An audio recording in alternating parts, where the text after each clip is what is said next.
napakadali kasing kunin nun kapag Nuwaria ka kasi lahat ng bush, kayang-kaya mong i-check. Yeah. Tapos yung added pa na gold and experience from the roam. Ang laking bagay, no? Hindi ka mamumroblema. Ayan na naman tayo sa pangkabuhayan showcase. Pangkabuhayan talaga. Let's see kung magamit niyo yun dito sa game number 2. Very interesting picks here coming in from TLPH. But at the same time, look at TNC. Look at Jack How na naman yung Kufra niya. Teka lang, ang unang kong tanong ay saan binato ni JP yung unang Star Shatter. Oy! Oh, nagkiklear, oh. Last clear. Clearables. Okay, never mind. Nasa red set nga pala TLPH. Ang lalim ni JP pala kanina, men.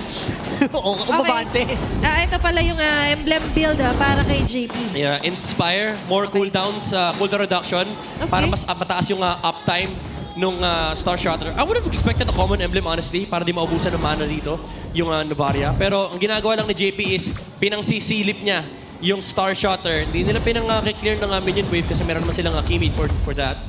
And right now, para sa TLPH, interesting kung paano rin. Hindi pala interesting. Ito na pala kung paano nila gagawin yung pambubrus ko sa gitna. Well, you can do that especially pag paulit-ulit ka lang na nagbabato ng projectiles and medyo hindi din naman gaano ka-mobile yung kalaban mo. Ganon. Prone din sa deny ng mga buffs dito si Zyda. Nakakabayan eh. No? Kahit alam mo yung hindi naman asintado yung buff mo. Basta may makita ka ng may linya malapit sa'yo, minsan makaparetre ka sa takot eh. Tsaka, Malaking bagay force retry, especially pag malapit na yung turtle. macha-channel din ni Daddy JP pagiging sniper. Kakampi niya ang Filipino sniper. Nako po. Sniper. Oo nga pala. Sabi niya, hey, Pahiram muna. Tabi mo muna. Binasa ko yung record ni May Venus nung nakaraan eh. Gusto ko pa sa akin yung record mo eh. Wow. Eto dahil. Sniper muna tayo, laban sa ba? Okay, hindi rin naman agad ang mababurst down, especially on the backshot this early for Calteezy. Pero ang role na nila dito is of course to try and predict things up. As the turtle responds at sakto, agaran agad dito sa lubungan kung sakali. Sobrang poetic itong ginawa ng TLPH. Kasi if I recall, if you guys can recall, no, last season, TNC mismo yung gumawa nito. Laban sa, I think that was Liquid as well. Yung pinakitaan sila ng mage na roamer. And I think Omega pala yun. Omega. So ngayon pinapakita nila sa TNC, kaya din niya ni JP. Yan. Kaya nga naman, Dia has the skills. Ilang taon ka na sa liga. Di ba? Hindi mo ba makukuha? At kung mapagana ito, magkakagulo ang munggo. Pero sa ngayon, papasok agad sila 3 more. There's going to be this split. Pero may ipit yata si Chuck. No, Carteezy will still be able to secure the turtle. At susunod pa rin sa Agos dito sa Carteezy. But the turtle sides, shield unity activated. Zyda falling down. Lakas din mang express pala nung lineup na to eh, no? Yeah. Parang kaya na sumagasak pag nagkamali na positioning. Yung TNC kahit isa lang. Man, ang lagkit naman kasi yan. Yung pag nadigitan ka ng Kimi, pag nadigitan ka ng backshot, tapos may slow pa yung carpet ni JP. Semi-glorious pathway din yan eh. Oo, saka considering na ang tawag doon, Asal Echo. Echoes of the past talaga pag tinamaan ka nito. Ego talaga. Especially right now, nababalik ka sa nakaraan, si Kufra pa rin. Si Chakno pa rin. Ang top 1 Tama naman, tama naman. Okay lang. Tama naman. Pwede rin. Diba? Parang least in MPL. sa first pick kay Leo, diba? Pag sinabi mo Kufra, unang papasok talaga si Chakno. Oo. Diba? Yung mga ganyan. Pero sa ngayon, siya rin yung unang papasok sa ulo nila JP na kailangan istorbuhin, guluhin. Kailangan natin ng konting silip kung nakakailang gold na si JP. Kasi kanina pa niya pinagpapabaril-baril yung mga camps ni Zyda. Kanina pa niya nakikita yung YSS, by the way. Oo, pero sa ngayon, kita rin si Benny Cutie. Pinaulan na ng mga bala. Papasok. Going for the kill nga ba? Pero hindi. Atras muna dito si Benny Cutie. Oy! Pero here's the yes, set. ito na yung kamandag. JB falling down. Sanford, magkakaroon ba ng counterplay? Pero mukhang hindi yata ready sa ngayon ang Sansan Duo. Kakapitan kahit di ready. Pero bitaw agad dito sila Timar. Ang yakap lineup pala to eh, no? Mayayakapin ka na yung Tigimar. Pwede si Chakno din pala. Oo. Yung kawalang yakap dito ng TNC. Welcome to the... Kadelira. Kadelira. Kadelira. Kala nyo baby kicks lang ang mga dito yung mapagmahal. Clingy. Malamig kasi. Malamig kasi talaga dito sa ating page. Pero ito yung hindi mo gusto na clinginess. Kasi nga hindi ka masyado makakagalaw. Pero Ayan hindi na rin makakagalaw dito si Trimar. Pero flicker out. Andun yung Star Shatter. Magagaling kay JP. There's the vision. Pababa dito ang mga members sa TNC as the turtle response. Tignan natin yung possible weakness din kasi na, of course, as a mage roamer, hindi ka naman pa-front. Talagang literal si Carteezy and si Sanford lang dito. Magandang latag for the Asol Echo. Pero aatras yata ng konti ang TLPH. Maaring bitawan pero hindi. Nagbago ang isip ni Garfizi. Sumalubong ulit dito kay Lancy. Nandiyan yung Chakno! Naga Flare. Pero sa may pinakalikod naman si Chakno Abate. Pero atras, OM still getting the last hit. On to 3 more. Zaida on the other hand will get the turtle. Kapalit naman ang buhay ni Benny Cutie. Double kill agad for Oheb. Yeah. Ang maganda rito is nakuha naman ng TNC yung pagong. Good zone out mula kay Trimar. Kaso ang problema, yung damage ni Oheb, kailangan na nilang seryosohin. Naku, tinuloy pa dito. May part 2. Pakagandang latag ng Soleco para kay JP. Teka. Siksik-lig-lig din naman ng atensyon para dito sa CNC Pro Team. Flying Cloud activated. Maagap agad ang aksyon dito kay Sanford. Pero mukhang liliko Cornet! tayo dito. Si Zaida agad ang mabubura. Binalik na Trimar ng sapilitan dito si Sanford. Kaso yung damage na gagaling dito kay Benny Cutie magiging sapat para matanggal siya. Buhay pa Tatama siya! naman yung Star Shatter. Buhay pa rin dito No way! yung Apex Predator. At kaya si Garfizi pa yung susunod. Benny Cutie manadali. Sanji with a kill. Ang ganda na sana ng backup doon ni Trimar. Straight from the base with a flying cloud. Yun nga eh. Kaso napasama pa ata kasi akala nila kakayanin nila yung lapu-lapu. Nag-traceless si Zaida. Nag-Bravest Spider kagad si Sanford and hinampas niya yung YSS 3 beses. Patay kagad si Zaida. That was very decisive as well. Very, ang tawag doon, with conviction, kumbaga, yung ginawa doon TLPH, kahit sobrang baba ng HP nila. Nasa delivery. Apex Predator kasi. Ayan na naman Yun nga tayo eh. Diba? Kaya nga pala siya naging Apex Predator kasi it's all about his decisiveness when it comes to that kind of shot calls. Pero sa ngayon, shot call atas sila Lancy. 3 more, getting a lot of damage. Wow. Nilatagan pa ng Soleco. Medyo nandyan yung mga Astral Ring para sa TNC Pro Team. Pero kay Lancy, tatama yung Star Shatter. Lahat eh. Sakit na yata ni JP ah. Grabe, parang ang hirap nito for TNC. Alam mo yung pakiramdam na ang dami naman nilang pang-abot pero di mo abot. Maraming kang pang-abot. Oh, Pero hindi mo parang maabot. yung may tagakamot ka sa likod, yung ginagawang sa yung ahoy, yung pero hindi mo ahoy. pa rin maabot yung nangangating parte sa likod mo. Alam mo kung saan yung Makate, pero hindi mo alam kung paano mo kakamutin. Oo, kasi Nako.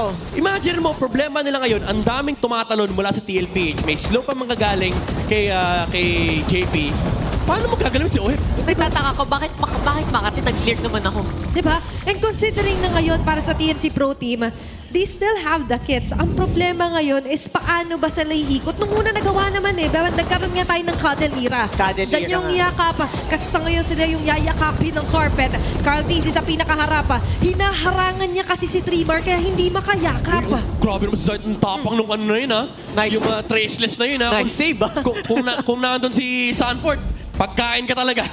So I think you already mentioned, I think that's the possible win. Again, pag ganitong posisyon, iniisip ko, ano bang win condition ng kalaban ko dito? And for TNC, what is it? Pero against Novaria, you know what? The last time na nagamit pala siya, as a roamer, season 13 pa.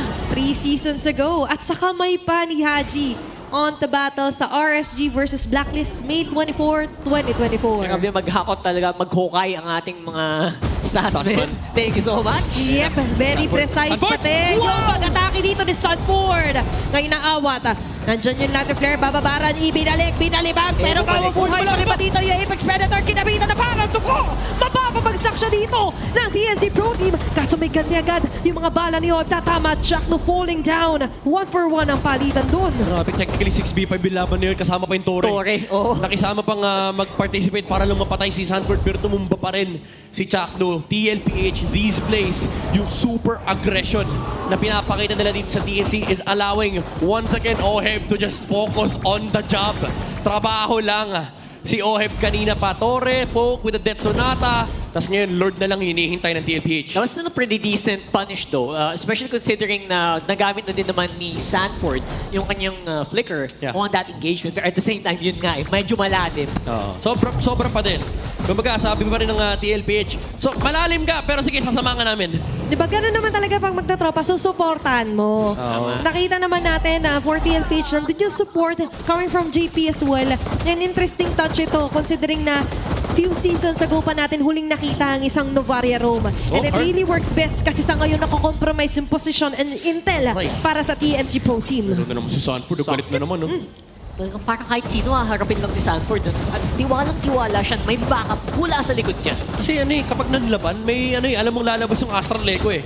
Tapos rollo yung back siya, uulan ng Death Sonata. Oo. Ayun na. Ayun na ba yun? Lumilinya. Sino sasagasaan? It's going to be Dreamar. Mabada agad dito si Carl TZ. Pushing off yung members ng TNC Pro Team. And for TLPH, it's going to be an easy Lord under their hands. Grabe. Itong ginagawa ng TLPH. Again, nakita na natin to. Si Carl TZ, hinayaan niya ng si Oheb yung tumapos ng Lord kasi naghahanap siya ng potential pick-off bago nila magamit yung next na Lord. Dahil lang for TNC, they were backing off as the backshot started rolling. And makakakuha pa rin ng tower dito yung TLPH sa may middle lane. Look at the gold mula dito sa TLPH. Oheb once again. Super farmed nung Granger na to. At the same time, pati yung XP na din nila, I think Sanford right now is 3K almost. Nilamang din. And that's really scary to think about it. Now, papap naman yung mga shields, pero may Lord pa na maglalakad. Kailangan itong harapin ng TNC. Okay, the cavalry marching towards the bottom side. Ang gandang latag na naman ng Asal Ekon magagaling dito kay JP. Aba si Sanford nagwawala. Somebody stop this man! Kasi sa ngalot sila yung pipigilan. Dreamer falling down. Bawas na yung frontliners taga-salo para sa TNC Pro Team. Meanwhile sila na yung sumasalo ng kasakitan ng mga damages na nanggagaling dito sa cavalry. May next wave of minion pa na maaring magamit pa ng TLPH. So far, Andy Hambalos ang TLPH and they are able to take out 2 inhibitor turrets dito mula sa TNC. And naman Sanford nag-cooldown. Sabi niya, gagamitin ko lang ulit. Galit na naman si Apex Predator. Every cooldown. Basta may bravest fighter, pwede siya pumasok. Basta Kasi alam nag-green. niya, basta sapat yung sapat yung talon, sapat yung distansya, tatalunin niya, aabutin niya kahit sino. Kasi alam niya may backup. Ang daya nung Astral Lego kasi na-amplify yung range nung Death Sonata. And sama-sama nila tinanggap kanina 3 yung tinamaan. Damay-damay Yung Death talaga. Sonata, men. Ang hirap ng buhay ngayon for TNC Pro Team. But considering na meron naman load silang kits, babalik Ayun na tayo naman siya. doon. Ayun na naman siya. Ang problema talaga nila ngayon Ayun na naman. is the Wild One. Sanford getting wild into the map. Hindi nila makontrol, hindi nila makontain yung Apex Predator. Parang Wild West na yung laro ng TLPH, kanya-kanyang bata na ng skill. Kaya nga eh. Di ba? Bahala kayo sa buhay niyo. Pero here's the thing, di ba? Pang hirap mong abutin, ang hirap sila labanan yung nasa harap. Paano maabutin yung nasa likod? Exactly. Yan yung sinasabi ko sa'yo kanina, men. Yung alam mo kung saan yung makate pero di mo maabot. Kasi ang problema nila ngayon, si Oheb at si JP, pero bago sila makarating doon, may back siyang Romorolyo. Lalakad ka na ng konti, yung lapu-lapu, galit na galit. May problema pa sila dito, pera. Kasi sa ngayon, lahat ay pumapabor para sa TLPH. Si Oheb, papadoble na ng gold ng Nasa ibang kanya lahat players dito. Nasa kanya lahat. Nasa kanya, matindi, marunong na mag-invest si Oheb. Oo. Alam niyo, Siya yung Oheb, investment, men. Siya pala yung invest. sa akin kayo mag-invest, hindi kayo malulugi. At hindi nalulugi in terms of damage talaga ang TLPH. Pero for TNC Pro Team, lugi rin kasi sila sa pag-abante sa vision. Opo. Ang hirap na naman ng sitwasyon kasi sa ngayon, may Lord pa na maaaring makuha agad ng Grabe. TLPH. Patay In an kay Goldie na instant, tayo. nangalahati agad ang buhay ni Chakno. And with that, mukhang free Lord na naman ito para sa Oh, yeah. Team Liquid. Si Sanford, may shot call dito. Feeling ko na may shot call sa kanya. Okay, Port, wag kang mainit ulo dyan, ha. Pero Tingnan mo, naghahanap siya, yun. Naghahanap siya. Ito, si Saida. Oy, nag-dash! Nag-dash! Oo! Nagyoso ba? Umabante. Sabi niya! Pero mukhang ipo-force out niya dito si Benny Cutie. Gagamitin ba yung Vengeance? Pero hindi. Sanford with Carl TZ naman ngayon. Sansan Duo activated. Ang gandang lahatag na naman ng carpet. Lancy getting the damage there. Sobrang team player ni Carl TZ talaga, men. Iniwan niya na naman yung Lord. Si Oheb, pinatapos niya, sabi niya, teka lang, si Port ang lalim eh. In fairness, mabilis naman yung respo. Mabilis gulong ng respo. Maintindihan naman si Oeb. Sabi niya, Oeb, mas kailangan ako ngayon ni Sanford. Okay lang ba? Ayaw mo na yan. Malaki ka na. Baka nagtatapos si Baby Cake sa Nako po. Naintindihan niyo naman. Si Sanford eh. Naintindihan niyo naman sa ngayon. Pero ngayon, maintindihan din natin kung sakaling mahirapan talaga sa depensa ang TNC Pro Team. Kaya TNC looking for a way out. Isang malupit na panggugulat ang kailangan nilang gawin dito para makabawi. Pero right now, with that Lord, Aroy! Okay, apat agad na tatamaan. It's going to be 4 members na ngayon ay very susceptible sa damage. At yung damage ay nanggagaling pa dito kala JP as well as Oheb. Free hitting on the back lines. Pati dito si Sanji dahil sa pinakaharap na umaatake. Locking their sights onto the base. Nilalaban pa rin naman ito na TNC. Kaso sa ngayon, hirap na hirap. Duguan ng depensa para sa TNC. Lancy fighting for his life. Makakasurvive. Pero a sliver of HP left para sa base ng TNC Pro Team. Pero this is it. As Team Liquid sweeps off TNC Pro Team.